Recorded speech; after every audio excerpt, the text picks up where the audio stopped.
नमस्ते, मेरा नाम मोना देवी, मेरे गांव का नाम बाबरा, ब्लॉक रायपुर, डिस्ट्रिक्ट पाली। मेरे समूह का नाम श्रीनाथ राजीव का स्वयं सहायता समूह है और मेरे ग्राम संगठन का नाम दीपाराय माता महिला ग्राम संगठन है। मेरे सेलप का नाम भारत राजीविका महिला सर्वांगीण विकास सहकारी समिति लिमिटेड बाबरा है। समूह में जुड़ने से पहले मेरे पास कोई काम नहीं था और समूह में जुड़ के फिर मैंने लोन लिया और लोन लेके मैंने मेरा खुद की एक रोजगार किया और खुद की पहचान बनाई और मैंने मेरी खुद की एक शॉप लगाई। पाली डेयरी से सरस का बूथ लिया था मैं खुद शॉप पे बैठती हूँ। मैं मेरे घर का छोटी मोटी ज़रूरत है वो भी पूरी करती हूँ और मैं मेरे हस्बैंड का भी काम है उसका भी सहायता करती हूँ, उसकी भी हेल्प करती हूँ, उनका भी सपोर्ट करती हूँ आज। और मैं भी खुश हूँ, मेरी फैमिली बहुत अच्छी खुश है कि ये खुद के बलबूते पे खुद का कार्य कर रही है और जिसे मैं मेरी सैलरी 8-10 हज़ार रुपये की महीने की बचत भी कर लेती हूँ। मेरे परिवार का भी सहयोग हो जाता है, मेरे बच्चों का भी हो जाता है और मेरी घर गृहस्थी भी अच्छी चलती है।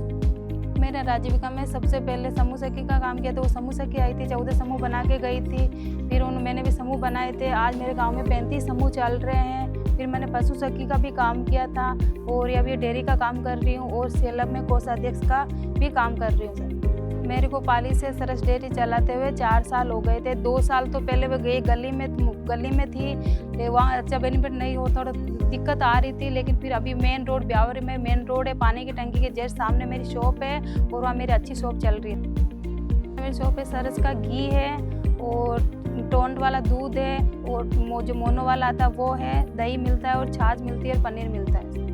और वो मेरी आमदनी बढ़ी राजीविका में जुड़ने के बाद ही बढ़ी सर। पहले मेरी घर गृहस्थी ठीक नहीं थी, मैं भी मनरेगा वगैरह में जाती थी। ये समूह में जाने के बाद में वो लोन वगैरह मिल गए और मेरे को ये शॉप भी मिल गई, बिजनेस भी मिल गया मेरा और मेरा अच्छा हो गया। पहले गांव जाती थी तो फिर भी मेरे को सोचना पड़ता था कि अगर मैं जाऊंगी 100 रुपये का तेल जल जाएगा, लेकिन अब भी मेरे को जाना होता है, चलो गाँव जाना, हाँ भी चलो।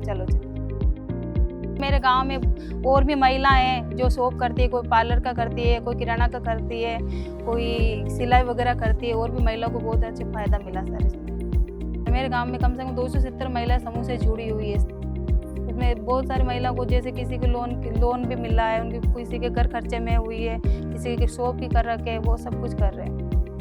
तो वो बोलते हैं कि दीदी मेरे को पैसे की ज़रूरत है या फिर मैं बीमार हूँ, मेरे पास पैसे नहीं है, आप समूह से पैसे दिलाओ या फिर कैसे भी से फिर हम समूह से पैसे दिलाते हैं। समूह में मीटिंग में बोलते हैं, फिर वीओ से मैं पैसे दिला के उनकी ज़रूरत पूरी कर देते। पहले जब सबसे पहले मेरी ट्रेनिंग आई थी पशु सखी की, तो घर वालों ने साफ मना कर दिया था मुझे कि नहीं जाना है, कहीं नहीं जाना है। फिर वो हमारे जो RPRP सर थे वो घर आके बैठ के उन्होंने समझाया घर वाले को। फिर मेरे सासू जी और मेरे हस्बैंड दोनों मेरे साथ गए थे जोधपुर, मैंने ट्रेनिंग की थी 7 दिन की। फिर वहाँ से ट्रेनिंग करके यहाँ आई, फिर मैंने धीरे धीरे काम करने लग गई। आज मैं कहीं पे भी आऊँ जाऊँ वो कुछ नहीं कहते, उनको बोलते हैं बस तू तेरा काम कर। पहले मेरी पहचान नहीं थी, इतनी मेरी पहचान नहीं थी। आज मेरे को गांव में हर कोई जानता है मेरे को, मेरी पहचान बन गई। समूह में जुड़ने के बाद मेरी खुद की एक पहचान बन गई। आज मैं वहाँ मेन रोड पे शॉप करती हूँ, मेरे को कोई रोक टोकने वाला नहीं है। मेरी खुद की एक पहचान है कि हाँ ये काम कर रही है। पहले तो 2 आदमी से बात करने के लिए बोलते थे, हिचकिचाहट आती थी, लेकिन आज 10 से बुला लो, बात करवा लो, मैं बात कर लूँगी सर। यही है कि मैं मतलब मेरा यही कहना है कि ज़्यादा से ज़्यादा जो भी महिला है जो समूह में नहीं जुड़ी हुई है वो समूह में जुड़े। और मैं लाभ ले रही हूँ आज समूह में जुड़ के, वो भी लाभ ले, वो भी अपनी पहचान बनाए, वो भी अपने परिवार का सहयोग करे। मैं राजीविका को दिल से धन्यवाद बोलना चाहती हूँ कि आज मेरे को यहाँ तक पहुँचाने में सिर्फ और सिर्फ राजीविका का ही सहयोग है सर।